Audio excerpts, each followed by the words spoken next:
Olá, Gladys. Quero saber mais sobre a dominação em si. Sei que ela se dá não apenas nas sessões, né?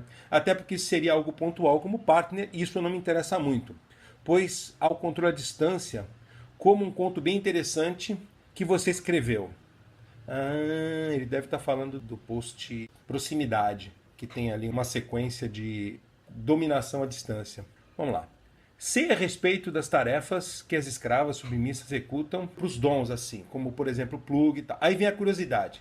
Quais outras tarefas e formas que um dom pode utilizar para desenvolver esse controle? Repetindo a pergunta, quais outras tarefas ou formas que um dom pode utilizar para desenvolver este controle? Formas de controle. É isso aí. Bom, vamos lá. Do começo. BDSM é alguma coisa que se vive em vários graus de intensidade. Depende de pessoa para pessoa.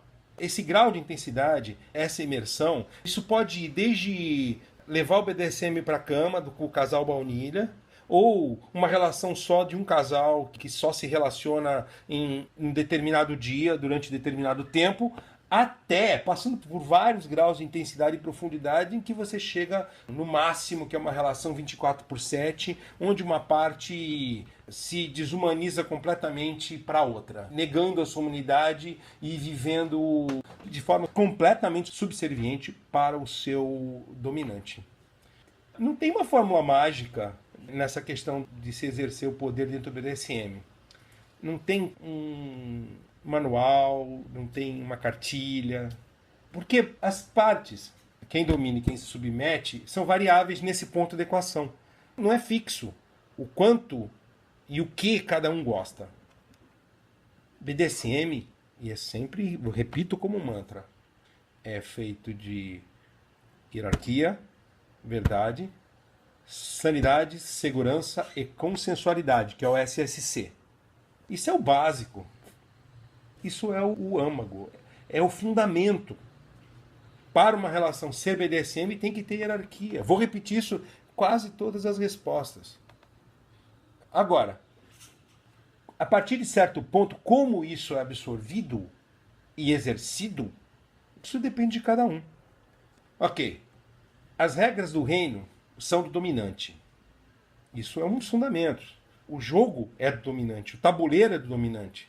Então, sendo um ambiente de hierarquia, verdade, segurança, sanidade e consensualidade, a partir daí o que vale é o jeitinho que o dominante quer. Poxa, mas espera um pouco, e a parte que se submete? Ela aceita. Ou não. Porque se a parte que se submete passa a ter qualquer tipo de controle, essa relação já não é mais uma relação de hierarquia, já não existe mais uma tensão hierárquica. Então você tem uma parte, o soberano, que conduz, que é seguido, e o servo, a parte que se submete, que o segue. A parte que se submete aceita ou não. Então não pode dizer que isso não é uma coisa consensual, porque a consensualidade maior é você ter a liberdade de não querer, de querer ir embora. Olha, eu quero ir embora, não gostei disso. É a partir desse ponto que quem domina faz as coisas do seu jeito. É isso. Simples. É um problema isso de ignorar completamente o que o submisso precisa ou quer. Também é um problema supervalorizar o que ele precisa, seus anseios e tal. De novo, o dominante tem que estar atento para o que o submisso precisa. Você não pode nem dar um que se dane para isso, você não pode não levar em conta, como também não pode distorcer o seu universo, a sua realidade, os seus próprios valores para atender gostos de quem se submete. É estranho, né? E esse é um erro fundamental. Ah, eu vou até o meio do campo encontrar a pessoa e vou trazer ela para o meu lado do campo. Só que aí você vai lá do outro lado do campo, pega a pessoa, traz ela até o meio do campo. Aí quando você está querendo levar ela até o seu lado, para ela tá ótimo no meio do campo. Aí você fica vivendo uma meia relação em relação à pessoa. Aí você pode viver lá do lado de lá no campo dela, abaunilhar. Você pode ficar ali no meio, vivendo um sexo selvagem, Ou você pode trazer ela para o seu lado, correndo o risco da pessoa não aguentar o torque, o tranco de viver uma relação de imersão completa em BDSM. Erro que já cometi em algumas oportunidades, sei como é. Cometi esse erro porque nos meus primórdios, quando não era do meio BDSM, a minha única alternativa era recrutar pessoas no mundo baunilha. Gente que nem sabia, gente que não conhecia. Eu tinha que ir lá, pegar a pessoa lá no lado de lá do campo e ir trazendo para o meu lado do campo. Eu conseguia trazer até certo ponto. E o que eu definia a relação, se estabelecer ou não, eu consegui trazê-la para o meu lado do campo. Em muitas oportunidades eu fiquei muito tempo no meio do campo tentando trazê-la para o meu lado. E quando eu fazia um esforço um pouco maior e eu começava a machucar a pessoa, eu via que ela não tinha o potencial para aquilo, a relação acabava. Por quê? Porque danificar o brinquedo não é opção. Nunca foi e nem nunca vai ser para mim. Tanto física quanto psicologicamente.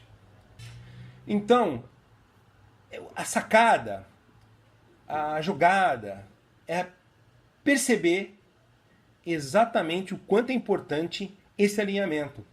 Porque o segredo é esse: achar pessoas que gostem das coisas que você gosta. É simples.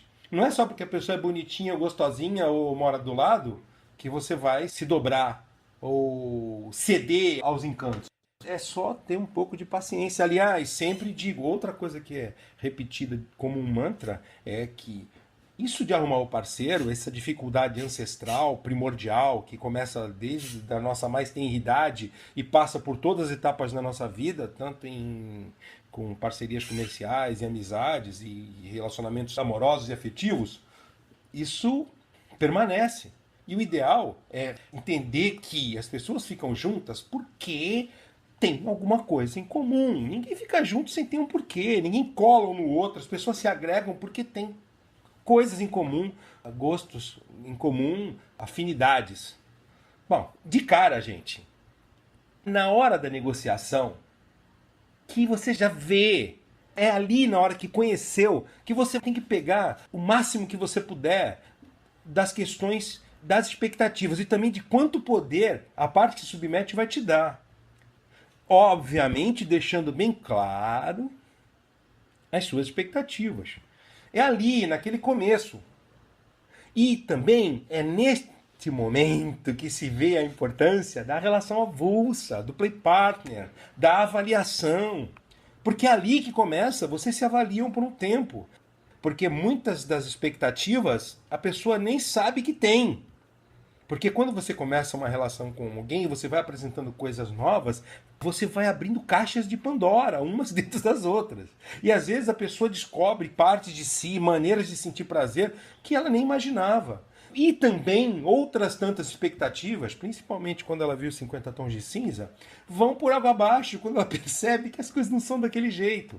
Então, na hora da negociação, você tem que detectar quanto poder ela tem que te dar, quais são as expectativas iniciais, deixa claras as suas e entende que o jogo acontece na região em que essas expectativas se cruzam, na região em que essas expectativas se interceptam, onde elas são comuns. É aí que a coisa vai acontecer. Se você tiver grandes diferenças de afinidade, você vai ter uma região muito pequena de jogo. Você vai ter pouca margem de manobra. Isto tudo posto, só resta dizer o que tem de bom na parte prática, que é a gostosinha, né? Como é que você pode botar para ferver.